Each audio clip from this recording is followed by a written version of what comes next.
자, 우리 대한민국의 가수 이승철 씨가 일본에서 지금 억류를 당한 일이 새롭게 드러났습니다. 무슨 사정이 있었는지 지금부터 자세히 알아보겠습니다. 천상철 차장. 네. 예. 억류 당할 만한 일이 뭐 생각이 안 나는데 어떤 이유로 억류가 당한 거죠? 일단 이승철 씨가 지인의 소개로 어제죠. 예. 어제 오전에 10시 45분 일본의 하네다 공항에 도착을 했습니다.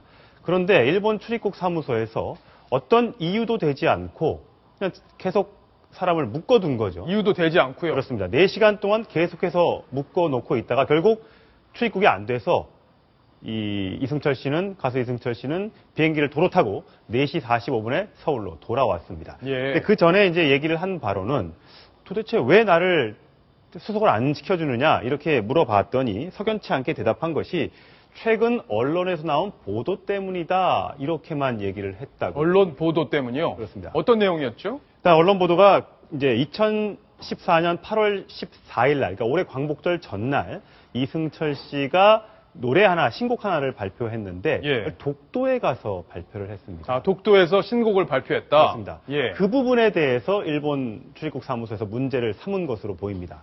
우리나라 독도가 이제 자기들 영토라고 계속 주장하지 않습니까? 그 부분이 예. 안 된다. 이렇게 얘기를 한 거죠. 예. 지금 화면에 나오고 있는 저 장면인데요. 그날에라는 노래를 이번에 8월 14일 날 이승철 씨가 합창단과 함께 가서 독도에서 이렇게 노래를 부르면서 공개를 했거든요. 예. 저 부분에 대해서 일본이 자기들의 감정이 상했기 때문에 아마 이승철 씨의 입국을 불허한 것으로 이렇게 추정이 되고 있습니다. 그런데 이승철 씨뿐만 아니라 그의 가족, 그 부인까지도 입국을 허용하지 않아서 굉장히 논란이 되고 있습니다.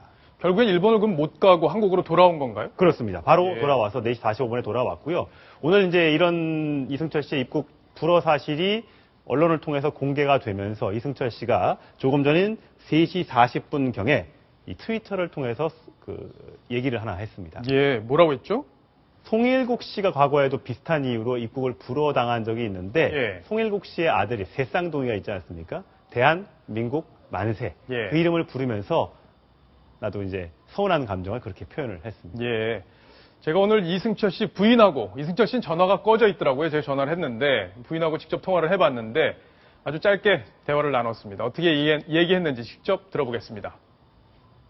일본에서 입국이 거부되셨다 그래가지고요. 아, 네네네. 그 전에 독도에서 활동하시고 이런 것 때문에 그런 건 아닌가 싶어서. 저희도 그거라고 생각해서.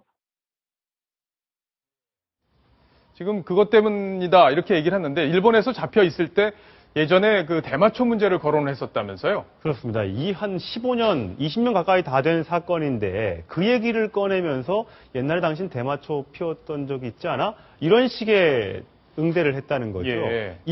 이승철 씨는 그 이후에 2000년 이후에도 여러 번 일본을 갔었고 10번 넘게 갔었고요. 일본에서 콘서트도 열었을 정도로 전혀 그동안의 과거 행적에 관련해서는 일본이 문제를 삼지 않았는데 이번에 유독 가서 그 부분을 문제 삼고 다시 옛날 얘기를 꺼내는 거에 대해서 굉장히 불쾌감을 느꼈고요. 이 부분에 대해서 어떤 일본의 부당한 처사에 대해서 문제를 삼겠다. 예. 이렇게 강경한 입장을 내비치고 예. 있습니다. 요즘 일본 하는 거 보면 정말 마음에 안 듭니다. 이런 나라를 이웃으로 둔 우리나라 참 안쓰럽다 이런 생각까지 들 정도인데요. 참 안타까운 그런 얘기인 것 같습니다.